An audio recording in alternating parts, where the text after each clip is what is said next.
probably by tomorrow on our website. A little bit about the PTAC, for those of you who are not too familiar. It is our mission to help Maryland-based businesses fully compete in federal, state, and local government procurement processes. Our services are free and confidential. We do that in 3 ways: counseling, training, and we offer a bid match service. If you would like to speak with a counselor, all you have to do is go to our website, mdptac.org, and register today. If you've been counseled before in the past and you want a little bit more advice, just email your counselor to request another meeting. Okay, so now I'd like to introduce the team to you. We have Arthenia LaFleur, procurement specialist and VA certified counselor; Mary Lee Kolick, procurement specialist and VA certified counselor; Richard Payden, procurement specialist; Monica Randall, procurement specialist. And today I'm delighted to have one of our student assistants helping us on behind the scenes, Michael Dixon. So welcome everybody. If you would all like to briefly unmute yourselves, let's start with Mary Lee and just give a very, very brief introduction. Thank you. Good morning, this is Mary Lee Kolick, and I've been with the PTAC for 16 years and am retiring. However, I am here to help you today answer questions. Thank you. Thanks. Arthenia, you're up next.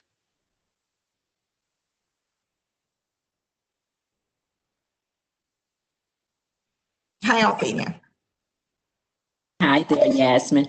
I've been with the PTAC since 2003, one of the original counselors, and I'm delighted to have been able to serve my clients for almost 18 years now, and just looking forward to being of assistance in the future.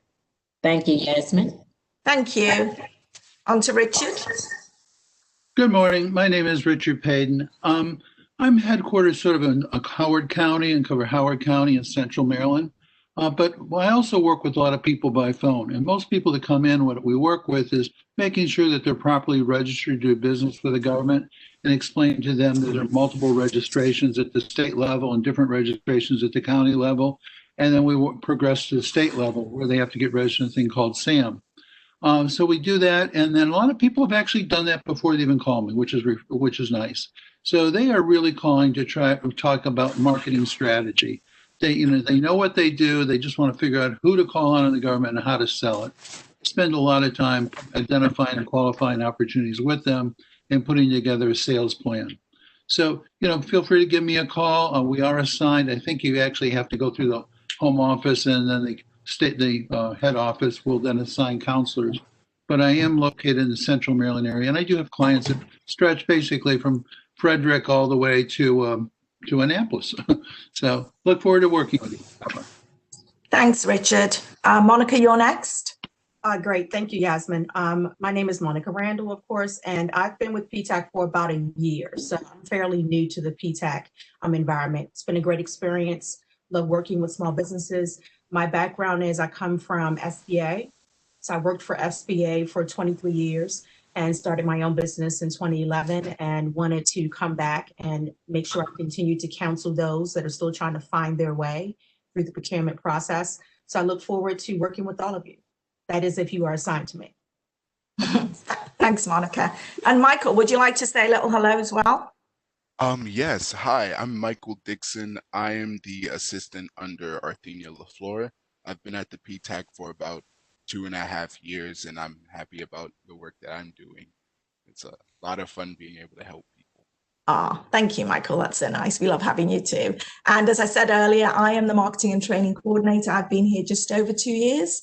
I love the PTAC team. I love working with the businesses. And I'm sure many of you are familiar with my voice, hosting a lot of these webinars over the last year since we shut down for the pandemic. So again, delighted to have you all on board. Okay, first thing I think I would like to do is open a poll. I don't know if you can see that on your screen. We just want to find out what is the level of interest in, sorry, not the level of interest, the level of experience for your contracting experience. So I can see the numbers are going up. We have three options. We have beginner, we have intermediate, and we have advanced. So we just want to get a rough idea of where you are in contracting. So I'll just let that run for a couple of more seconds.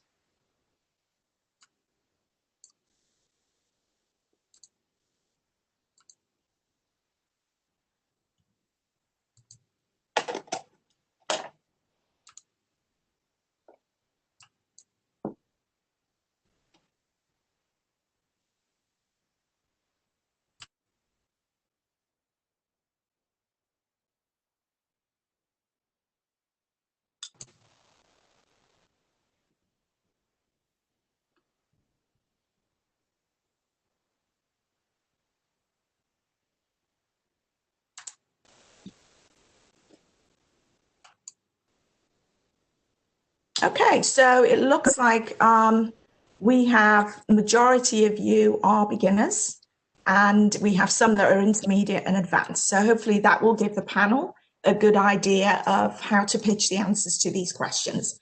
Now, this webinar is a bit different to the ones we usually do. We're not teaching a class, but what we are doing is I did survey our client list about a month ago to find out exactly what the issues are that they are concerned about with government contracting. So we're literally going to go through some of the top questions or the most popular questions and see what we can get from the team. Okay, first question up. Are there any new contracting opportunities due to the COVID virus? For example, personnel COVID testing or medical products and services? And where would I go to find them? So I'd like to, if there's anybody in the panel who wants to jump on this, otherwise I guess we'll start with Mary Lee.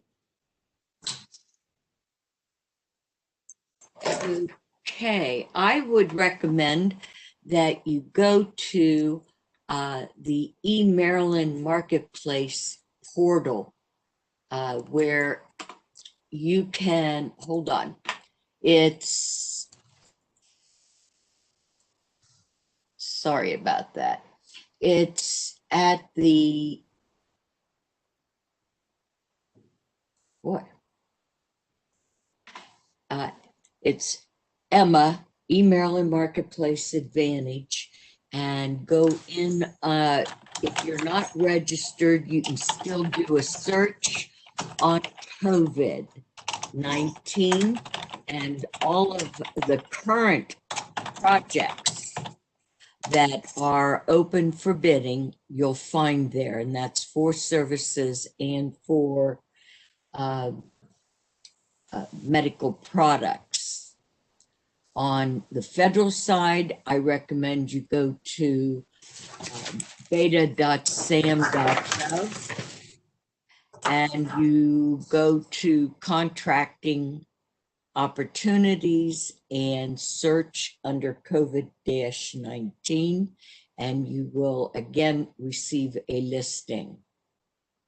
Hope that helps. Thanks, Mary Lee. Unless there's anyone else on the panel who has further information on that, I'll move on to the next question.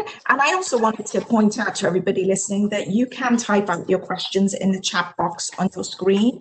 Yes, but let me make a suggestion to go up beyond that. Everything Mary Lee said is absolutely correct. But in addition to that, every agency has Office of Small Business.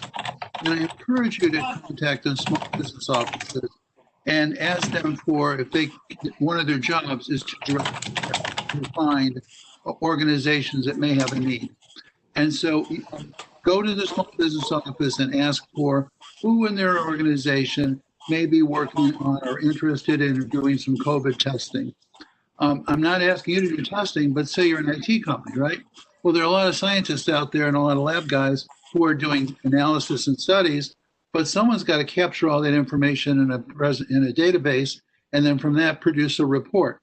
And you can do a lot of custom programming in that area. There could be sharing of information, but don't hesitate to contact a small business person at each agency, particularly at NIH. They have 23 different agencies there. It's not like there's one guy that knows it all. There are about 25 people there, small business people you can speak with to see what their activity is for COVID testing. That's all. Thanks for that. Okay, next question. What is the best way to network during the pandemic? Althenia, would you like to take that one? Yes, thank you very much, Yasmin. I still think it's a great idea to reach out to small business specialists, OSTABU officers, and contracting officers. You want to also send them your capability statement along with a cover letter. And by all means, you definitely want to continue doing marketing. And you can do this at home or wherever you're working from. Follow up with the contracting officer once you submitted the capability statement and ask them what opportunities are available. A lot of this will certainly depend on whether the federal government or even the state has funds to cover the contract, but continue to market even in this pandemic. Thank you, Yasmin. Hi, Yasmin. Hi, Yasmin. Monica, can I respond to that as well? Yes, please do. Great. So, the question is, what's the best way to network during the pandemic? So, actually, Yasmin, could you mute all the counselors? I'm getting some background, and I'm not sure where exactly that's coming from. Yeah, I just want to remind the panel that once you've finished your answer, please mute yourself. Thank you. Thanks. So back to my response. So pretty much in the pandemic, you cannot in person shake hands and kiss babies. We all know this. So it's a virtual thing. So this is where your social media comes in at. So when you're networking during the pandemic, you're not able to schedule a meeting to sit across from me to discuss your services and or products that you want to pitch to me. It's not possible. So I'm going to suggest that if you don't have a website, definitely create one. But if I don't know that you exist, how do I know to go to your website? So this is where social media comes in. Facebook, Twitter, and especially, which is one of my favorites, is LinkedIn. LinkedIn is essential right now because if you create a LinkedIn profile, some of these small business specialists that Arthenia mentioned, you could look them up in LinkedIn, send out an invite to connect. They say yes. They then take a look at your profile, and on your profile is your capability statement. So you want to be careful with sending your capability statement when no one has requested it from you. Those tend to get deleted fairly quickly. But if you attach it on your website, attach it on your LinkedIn page, when I connect with you or visit your website, I can simply select it and download it. And I call that a soft introduction. So again, to me, social media is key in how you network right now, but it cannot just be about your website. If I do not know that you exist, how do I know to go to your website? I need some other type of venue to see you on first, such as Facebook, Twitter, or LinkedIn. Thank you, Yasmin. Thank you, Monica. Yasmin, can I weigh in on that as well? Yes, please do. So all the points have been made are good. I just want to augment them. And pick agencies where you're interested in doing business and then monitor their websites, or it doesn't have to be agencies, it could be counties. For example, Howard County tomorrow has Meet the Primes networking event. So everyone who lives or has a business in Howard County is welcome to attend this. They're particularly looking for people with an ACE code 541 and whatever after that, 54111 or 54112 or 119. But look for networking events. They're going on all the time. The other thing is, it's difficult to meet with the government right now because of COVID, but businesses, okay, are open, okay? I mean, they're not everybody sitting in the office, but a lot of people are calling prime contractors and talking to them. And they're not calling prime contractor contracting officers or small business people. They're calling and asking to speak with, like, say, the Department of Transportation program manager. And they talk about how they have previous experience working at the Department of Transportation or in transportation mode and see if they can't augment their past performance to get on an upcoming contract. And the upcoming contract would be one where you would do some research and look at the procurement forecast for the year. And then it gives you a topic to talk about and you can go from there. If you're in the HR area, there's a huge contract that GSA has, it's called HCATS, human capital and training services, so HR or training services. Every single prime contracting company is listed there. Not only are they listed there, but also their 2 points of contact, their names, their phone numbers, their email addresses, and they're taking phone calls all the time, although they are working from home. The other thing is many of the essential personnel are working. In my neighborhood, I happen to have two, and one guy works for Defense Health Agency, the other one works for NSA. And I mean, NSA is not the easiest place to get into, but every morning they pull out of their driveways and they go to work. So people are there.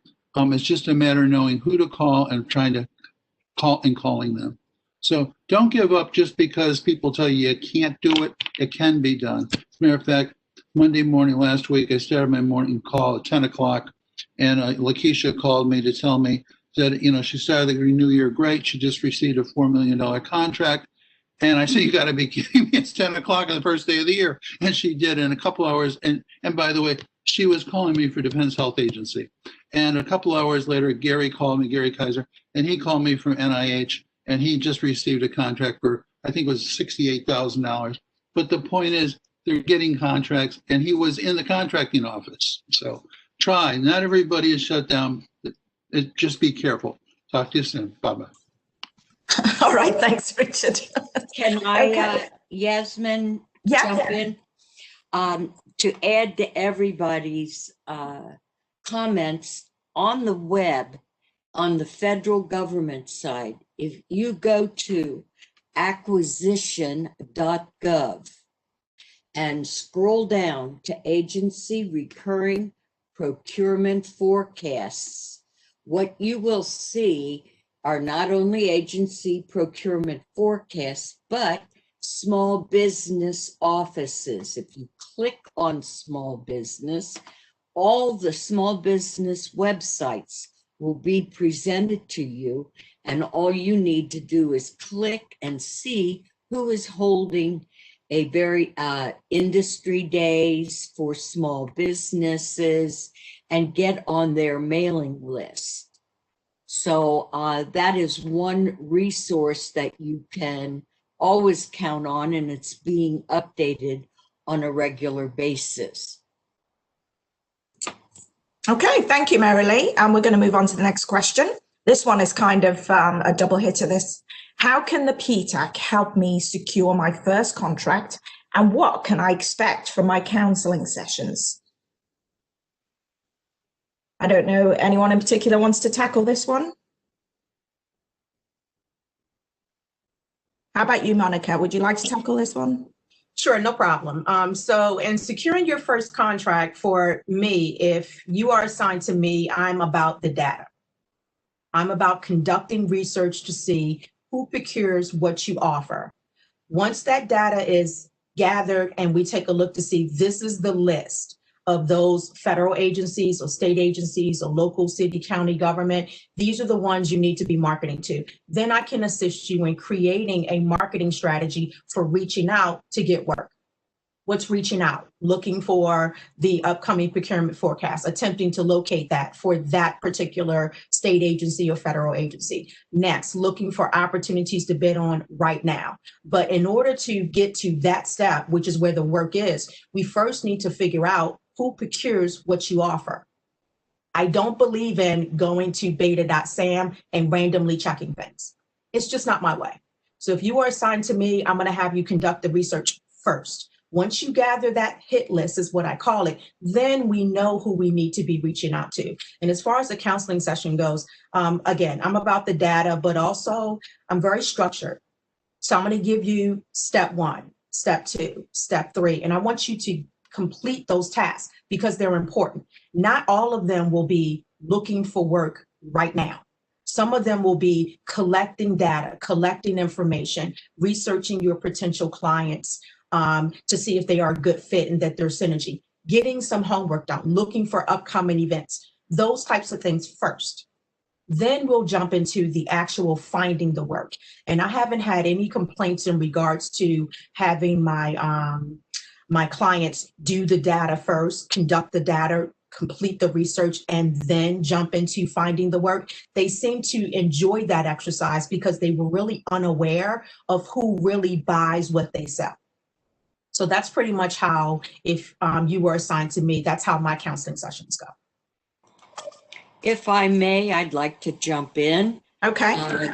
One of the first things that I look at is how are you registered and what do you have inside your business that will permit you to contract? For instance, do you have a job cost accounting system? You need that in place, and a timekeeping system. So if you're doing federal work, you need to have the basics in your business.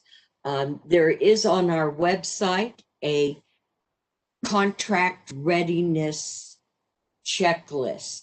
I highly recommend you go on our website and check out that checklist and go down every item. And that will at least give you an idea of what needs to legally be in place to allow you to go forward and do all the research and do the marketing and selling. Got to have a ground floor. So there is a lot of work to becoming a contractor with the federal or the state or even the local. Thank you. Thank you, Marilyn. I'd just like to add that some people are asking, how do I become a client? It's really easy. Just go to our website, mdptac.org, and at the very top of the site, you will see a register button. When you click that, it will open an application form and ask you a few questions about your business. And once you submit the form, our team will review your application and decide if you qualify for counseling, if you're ready, or if you need to do a little bit more homework first. And then you will be assigned to a counselor. So that's what to expect in the application process. Okay, our next question. What are the best resources for researching bid opportunities? Oops, I'm sorry about that. Skipped a couple.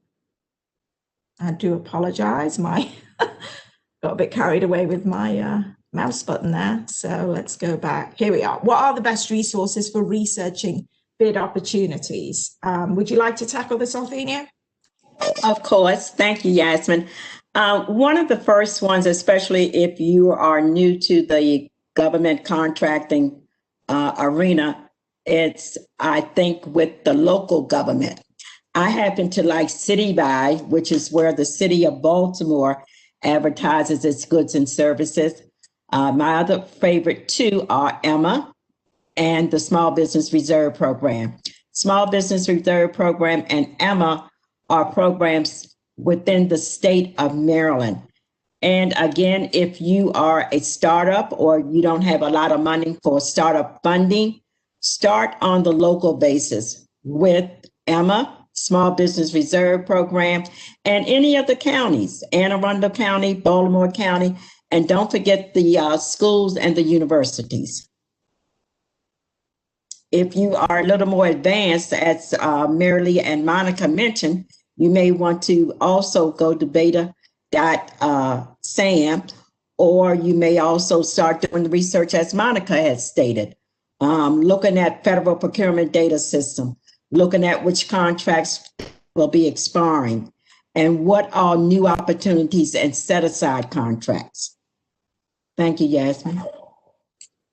Yeah, Yasmin, if I may, there is a website called usaspending.gov, and there's a lot of information, probably too much.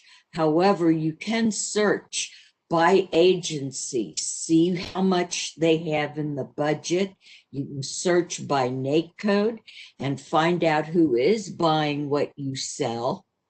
And you can find information about your competition and what contracts they have. Also, you can look at those contracts and see when they are coming up for recompete. Thank you. Thank you. Okay, next question. What is the most effective way to land my first big contract? Subcontracting, teaming, or working as a prime? Richard, would you like to tackle this one? Sure. So I have to remember, everybody, that while it's government contracting, it's very competitive, particularly here in Washington, D.C. So if there are 3 bids that come in and they're all equal in quality, and by quality I mean in technical merit and in price, okay, and if they know 2 of the 3 companies, the 3rd company is going to fall off the table. Everybody does business with people they know, they like, and they trust. It's a 5-year engagement. They want to make sure it comes through. So I would, bring that to the forefront. What else can I? So since it's so competitive, why should you're doing this to make money? So let's focus on that as opposed to get hung up on being a prime contractor. You don't probably have, you may not, some people do, have experience writing winning federal government procurements or state government procurements. Then PTAC offers a lot of procurement, a lot of proposal training opportunities, proposal training 1 and 2 and cost proposal.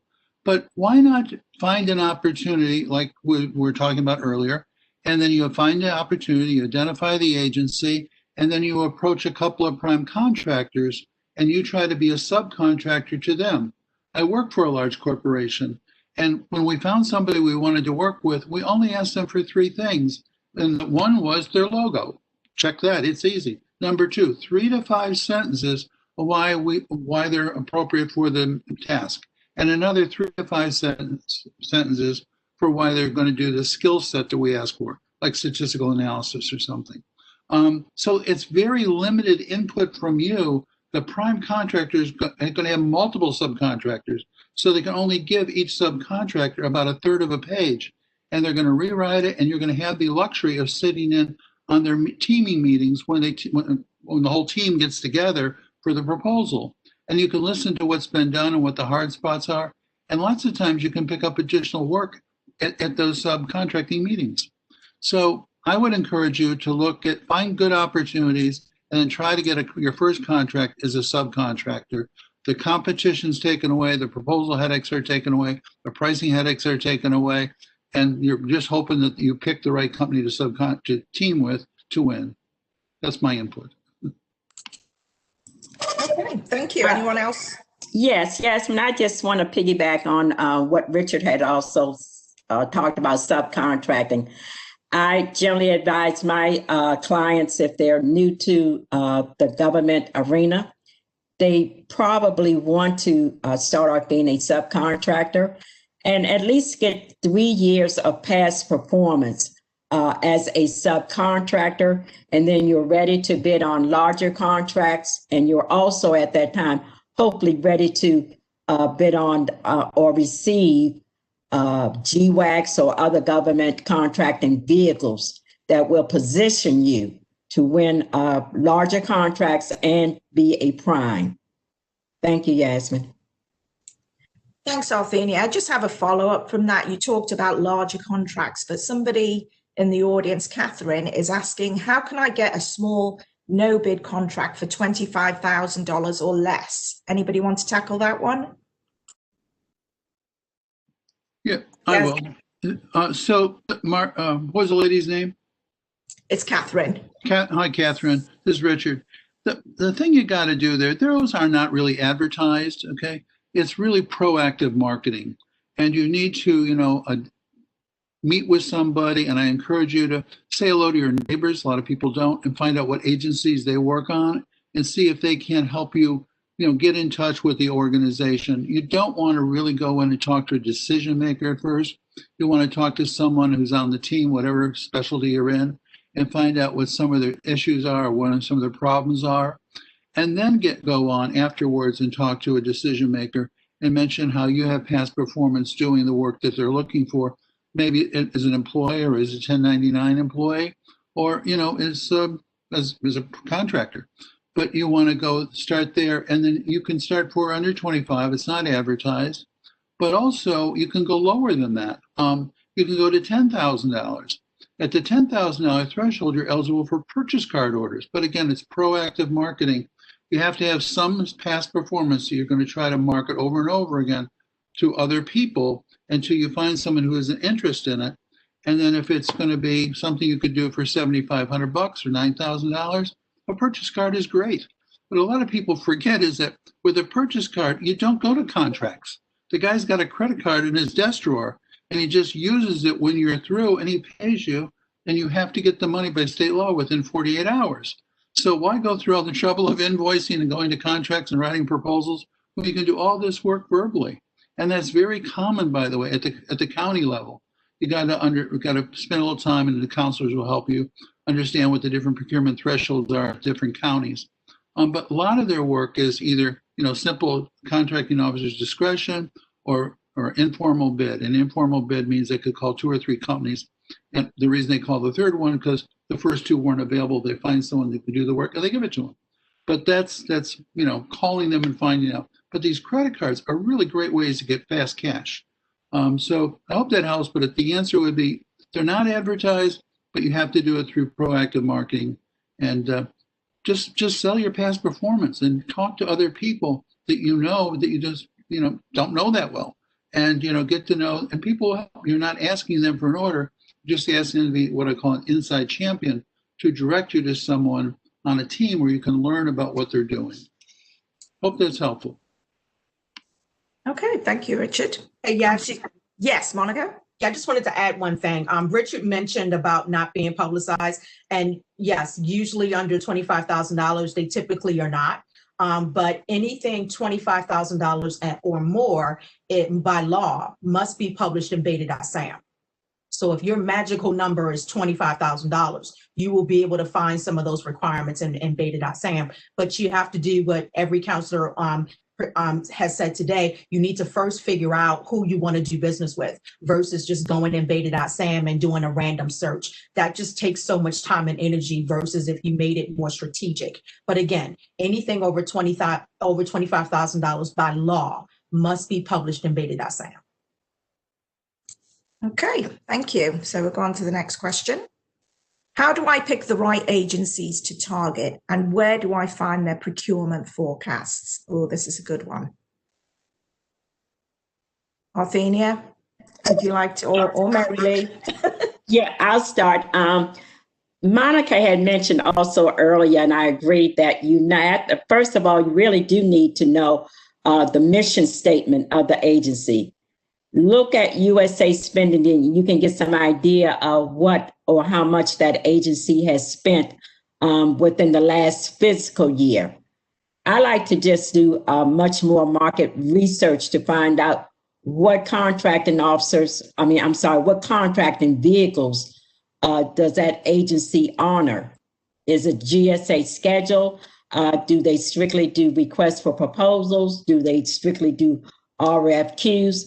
So it's very, very important that you know the background and how to market to that particular agency. I can just name a few of my favorites, which may help someone. I love Homeland Security. I also love HHS, and I love DOT. Now, those are just 3 of my favorites. I say that because I've worked with some of the contracting officers there for years, and they're very, very user-friendly and trying to meet their goals to the small business community. So do your research, know what they're spending, know how they're designating the statements of work, and if they're user-friendly to small businesses. Thank you. If I may, I will add on to Arthenia's. In the federal government, go to acquisition.gov. Scroll down to mid-size and you'll see procurement forecasts. All the agency forecasts are there. All the list of small business offices are there. I think I referred to that earlier.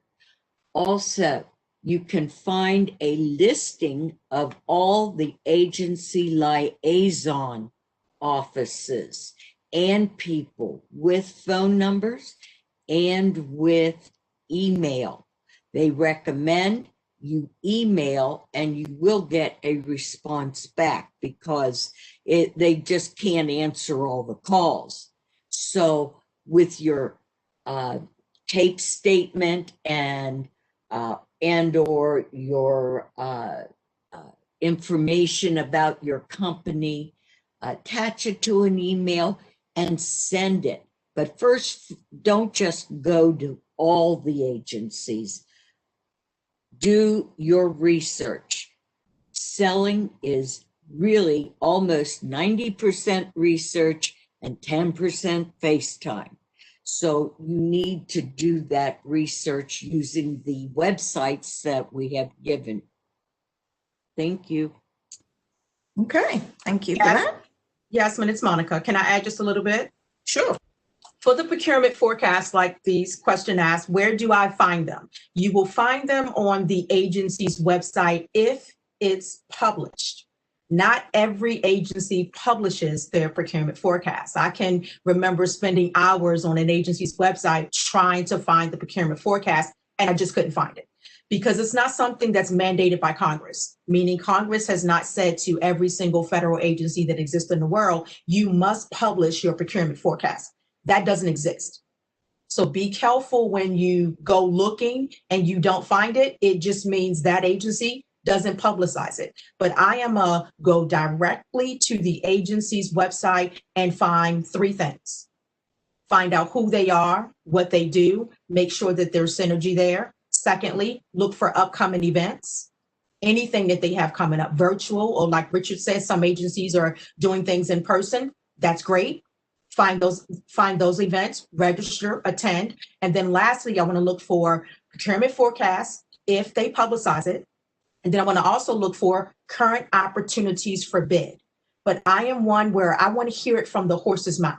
So I'm going to go right to that agency's website. Of course, after I conduct my research in USA Spending, get my list of who procures what I offer, take that list and then go to each agency's individual websites and learn everything you ever wanted to learn. Acquisition.gov is great, but it's not every single federal government agency right there where those forecast links are. That's not all of them. You need to get your list first and then visit the website and search at that point if it's publicized. I can't say that enough because some don't. Thank you, Yasmin. Thank you. We have a A follow-on. little bit, Yasmin. Sure, just very quickly. Yeah, sure. So the other thing too is that there's the public procurement forecast and there's the internal procurement forecast. And while they are encouraged to advertise their procurement forecast on the 1st of October, many of them just do it and leave it like that for the entire year. Others I would recommend would be like USDA, Department of Transportation, to mention those two. Who else? I said labor, right? Yeah, they update theirs continuously. And labor was really, I used to stop by there all the time and just get the current monthly snapshot because the procurement forecasts are put together by the OSDBU offices, not by the contracting offices. And so when they put it out in October, the OSDBU office puts out everything they know of. But during the year, more opportunities go to the contracting people, and then it's updated internally. And if you contact them, I mean, I don't mean go to their website, I mean call them and say, hey, could I get a copy of the most recent internal procurement forecast or most updated procurement forecast? They'll give it to you. And to Monica's point also about not advertising, I had a hell of a time a few years ago because I had a big bonus writing on getting money out of NIH. And they did not have the procurement forecast up for 2 years. And finally, I contacted the small business guy and said, hey, where the hell can I get the procurement forecast? And he said, oh, well, we can't advertise it until we have it for the department, until we have from all the agencies. But who are you looking for? And so he told him a place called Heart, Lung, and Blood. He said, oh, yeah, they've got theirs. Just give them a call. They'll give it to you. So remember, they advertise at the department level, which is cumulative of all the agencies. And sometimes when they're not there, if you call the agency, they'll actually have it. And the department's holding back because they haven't collected all of the agency's procurement forecast for the year. And then you still want to ask for the most current version. Okay. Okay, thank you. I just have a quick follow-up question from an audience member. Anthony is asking, does the same advice apply to contacting universities and community colleges for their procurement opportunities? In one word, yes. Okay. All right, next question. What should I have in place to be ready to do business with the state of Maryland? Mary Lee, would you like to start tackling this one? Sure. I recommend you go to, and I'm a big one, to start looking at different websites and then find the information. Go to procurement.maryland.gov. Very important website that was just put together at the beginning or the end of last year. On that website, you will learn everything you need to have in place to do business with the state of Maryland. All the links from login and register to eMaryland Marketplace, State of Maryland Procurement Mission, Small Business Reserve Program, how do I register, Minority Business Enterprise Program, the MBE DBE program link, how do you register there? Governor's Office of Small Minority and Women Business Affairs. That has on it a link also on procurement forecasts. So you can again take a look at the forecasts for the various state agencies. The Maryland Ethics and Procurement Laws, taking you to COMAR, Code of Maryland Regs.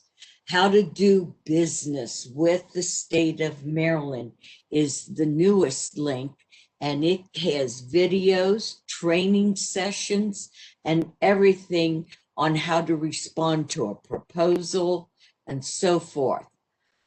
They have the approved catalogs, green purchasing checklist. And I highly recommend you start there. Maryland is also very, very easy to reach people. If you are on that website and scroll to the very top of the website, you'll see there's a state directory, and you'll be able to go to, say, Department of General Services and find who the director is, how to reach all the people in the office with names and phone numbers. And yes, they are open for business. Again, you want to go to procurement.maryland.gov. Thank you. Thank you, Mary Lee. Okay, next question. How do I find more state and federal level opportunities for my veteran-owned business? Either Mary Lee or Arthenia, I guess, would like to tackle this one. Sure. I would suggest, first of all, going to va.gov/OSTABU office. Get familiar with how the VA does business. If in fact you are a veteran, you must be, or it's helpful to become CVE verified. Look for opportunities that are set aside for veterans. And again, you need to also keep in mind whether this agency has a need for what you have to offer. And also, you want to also think about your competition. How do you outshine your competition? A lot of times, as Richard has said, the agencies like to do business with folks they've done business with for 10, 20 years because they know their past history. So again, it's all centers around research, but I certainly would start with the VA. Thank you, Yasmin. Thank you. Yasmin, another thing that person could do is that they were a veteran. When they left, they got a DD-214, which is their discharge papers. They may also have medical papers. So if they're medical, they're a service disabled veteran. You can walk in any government agency with just those two things in your folder and tell them that you're a service disabled veteran and you're eligible for sole source orders up to $4 million. So, that's proactive marketing. So if you can find something that the agency has a need for, or you've been talking to someone who works for an agency, you know that they need assistance with artificial intelligence, and artificial intelligence, let them know about it. Everything is not a 4 or 5 year contract in the government. You could go in and get a 2-year contract or a 9-month contract, and you could get it as a service disabled veteran on a sole source basis. Now, I must tell you, there's an immediate, like in process going on to make everybody who says they're a service disabled veteran become a CVE. And Mary Lee and Arthenia both have been trained in that. All of us can help you with it, but there's a certification for the company to be a certified veteran enterprise. But most agencies will just give it to you, like Army, Navy, Air Force. I had experience with Department of Transportation. They give a guy a $40 million contract on a sole source basis. That can happen, although I just told you $4 million, because they got the agency director's approval, administrator's approval though. So just go out and tell them who you are and that you're a veteran and you're service disabled. You can get the business. Okay, thank you for that. Okay, this one, I guess, Richard, you might want to tackle. Please explain the SBIR, STTR programs and who qualifies to participate. Okay, you must be an American citizen and you must have an American company. So that's how you qualify. It's pretty broad. And then there's a lot to this. Basically, I'm going to do it this way. The SBIRs are a research program. There's SBIR, Small Business Innovator Research Program, and there's a counterpart to it called the STTR, Small Business Technology Transfer Program. There are only 13 agencies who participate, and you can go to sbir.gov, and it's an SBA page that comes up, and you can monitor it on a regular basis, and you can see all the programs, and you can see the events that are scheduled. So you can see now what's going to come out in August. You can see now what's going to come out in April or February. And you can look for opportunities, that areas you might be interested in. But it is research, okay? It is not the follow-on to something you're thinking of or building or have in process. It also, the project has to have a benefit for the government and a commercial application. So the government wants to, if they invest in funding a company to get started, they want to make sure that company will be around because they probably have some good ideas they'd like to follow up with. So the main things are U.S. company have to be, in research, not just marketing. One thing I did forget about the difference is SBIRs are contracts. Contracts is what we've been talking about today. That's where you do work. Then you, at the end of the month, you submit an invoice, then you wait a month, and then they pay you. With the other one is the STTR, which is a grant. Now with a grant, they give you the money up front. Okay, so you tell them, what the payroll requirements are going to be. You need to get a building to work out of. You need some equipment to work with. All of that can be in your phase 1 proposal, and you explain how much you need, and they give it to you. Okay, so why not get the money up front and then go back and ask for more, as opposed to going after a contract where you got to do the work, pay everybody, and then wait for 30 to 45 days before you get it. So I just want to let you know there are grants and there are contracts. And the contracts, again, are SBIRs. The grants are STTRs. The only thing I forgot to mention is that STTRs are for nonprofits. So you need to be a nonprofit to do that. But no one says you can't have more than one company. So you could have one company that's in a for-profit, another company which is a nonprofit. Hope that helped. Thanks, Richard. And I'd just like to add that on our website, you can apply to participate in a digital walk-in clinic with Richard and another counsellor who specialise in SBIR and STTR. So please do take advantage of that. Okay, how do I make my business stand out in a crowded market when everyone is forced to engage remotely? I guess this is a little bit similar to the question we had at the beginning of the webinar about networking during the pandemic. Anybody else want to add on to that? Well, I noticed I didn't unclick, so since I'm live. To me, the way you stand out is by selling your past performance. it's not, the type of company you are, or that you like people, or, you take pride in your business or anything like that. People want to do business with people who have done what they need done previously successfully. So if you're leveraging and telling people about a particular success story you had, and you make 10 phone calls during the day and 8 people say, gee, that's great, but we don't have a need for it, consider it a blessing, because you're not going to waste any more time hoping that something is there. You're going to find the 2 people who have a good fit for exactly what you completed recently. The other thing I would mention here is, don't tell people you can do everything in the world. Remember, you're a small business. So they're just not going to believe that a 3-man company can do 13 things and has 3 years of past performance in 13 different areas. It's unbelievable, and it doesn't happen.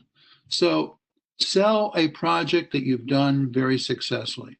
I used to call on 1 day a week and tell people that I was calling on behalf of our PeopleSoft practice, and tell them very briefly that one of the unique things about it is we did the PeopleSoft functional designs and also the coding. And bam, you'd be surprised how many no's I got, but you'd be surprised that every week I got at least 2 yeses. And it worked. So I encourage you to do the same thing. Sell your successes. Yasmin, if I could just add as well, one of the things that I truly recommend, hopefully, that you have some contracting vehicle in place that gives the contracting officer a little more leverage and an easier opportunity to make an award to your company. So whether it's a GSA schedule, or whether it's an agency's own GWAC type contract, have something that is a contracting vehicle that will make the contracting officer's job a little easier to make an award to your company. Okay, thank you. Yasmin, could I? Oh, yeah, sure. Go ahead, Monica. Just one quick. I agree completely with Arthenia and Richard, and where you can get that type of information on what certification is the right fit for that particular agency, whether on the federal side, that is, you can go to USA Spending, and when you conduct research there, you can select for the system to give you for a particular NICE code just 8As for that agency. So you can see exactly how many 8A contracts were awarded by that potential customer. So again, in USA Spending, you can research for each particular agency that you want to do business with. You can research in that system what types of vehicles they tend to award their contracts under. And you can get that data, and from there, that will guide you on what certification to get. Just arbitrarily getting any certification, not knowing whether or not that is the contracting vehicle which your particular customer utilized, that's never a good idea. Don't get 8A just to check a box. Choose it because through your market research, where you can start doing that in FPDS or USA Spending, gather the data first to see what certification is the most popular that's being utilized to award contracts under for that particular customer. And it will be different for each customer. It's not the same. Thank you. Okay, thank you. I have a startup. What should I be doing to prepare for government contracting? Yasmin, may I just say, start with a good business plan. Your business plan is your roadmap. Our sister organization, the Small Business Development Center, does a marvelous job with startups. Start with a good business plan, marketing plan, and then look forward to doing business with the government. But make sure that you have your business plan so that you know which route is best for you to take as a startup. Thank you. Thank you. Anybody else want to add on to that? No? Okay. All right. What is one thing okay, I didn't want to ask this one till the very end. So what I want to do now, well, no, let's go ahead and do it now. Sorry about that.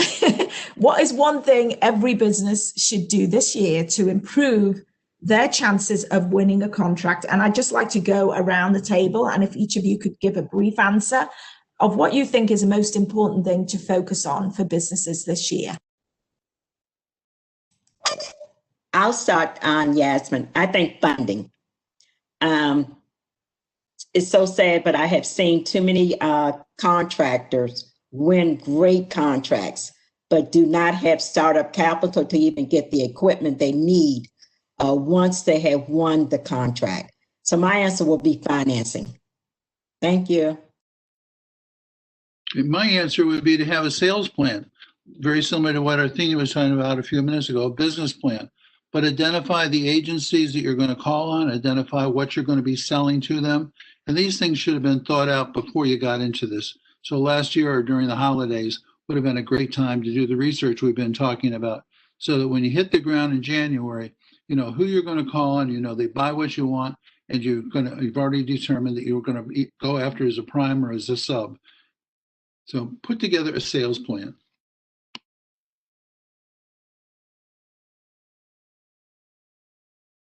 Hi, it's Monica. I would suggest you go back and take a look at your rates. Moving forward, you want to make sure that you are competitive, that you have looked at the market, your industry, and you've determined that the rates in which you're charging are right where they need to be. Make sure you're not too high or too low. Make sure you're right where you need to be. And if you are higher than everyone else, be able to justify that. So I would definitely say moving forward, you want to take a look at your rates and revamp them where you need to. A great place where you can go to compare your rates would be GSA Schedule. You go to GSA Advantage, you can see all the different schedule holders, and rates are published. So you could find your services and or products, see what everyone else on the schedule is charging, and that will give you some sort of guideline on where you need to be. Okay, I will add to your business plan, your marketing plan, whatever your plan is, you need to keep it open and adjust it as the market changes. For instance, if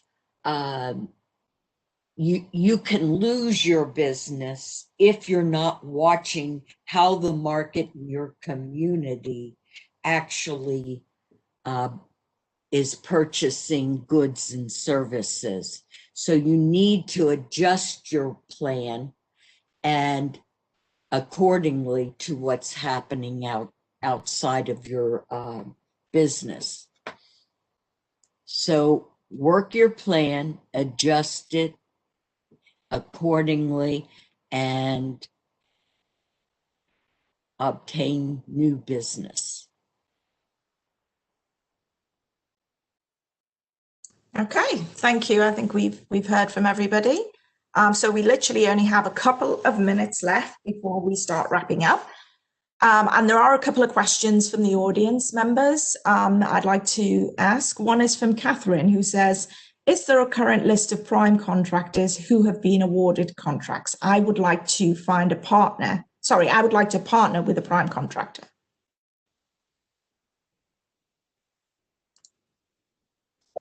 The answer is yes, but there's lots of them. There's lots of lists. So you have to do what we're talking about, is identify an agency where you want to work and an area that you want to work in, and then look at previous awards.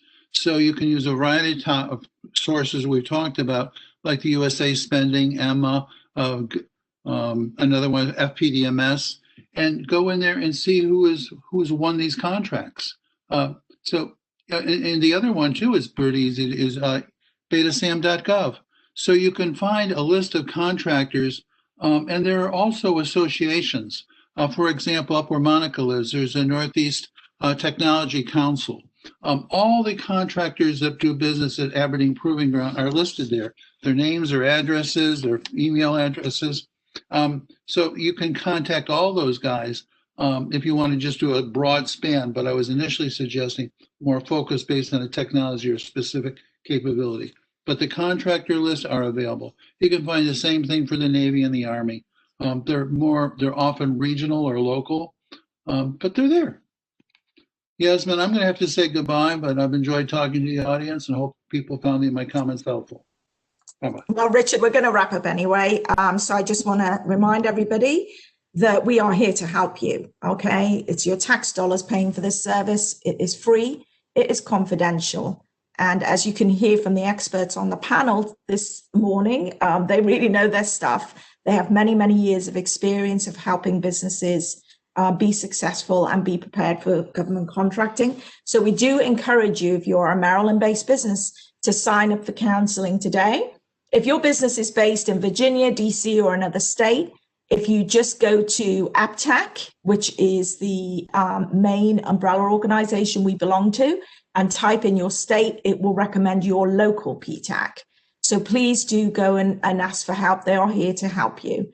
We also encourage you to go to our website and utilize our resources. We have a lot of information on there, a lot of past webinars that have been recorded, a lot of blog articles that are very useful, a lot of resources and links, particularly to all the organizations that we talked about today. So we encourage you to do that. And finally, if you are on social media, we encourage you to connect with us, whichever social media network that you use the most. And we have a YouTube channel to watch as well. So thanks, everybody. I will be sending out the slides today, and the recording will be on our website probably by tomorrow. I'll send you the link for that as well. I'd like to thank all the panelists so much for their expertise and help on this. This has been wonderful. Thank you, everybody. Stay safe, and we hope to see you on a future PTAC webinar. Bye-bye, everyone. Bye.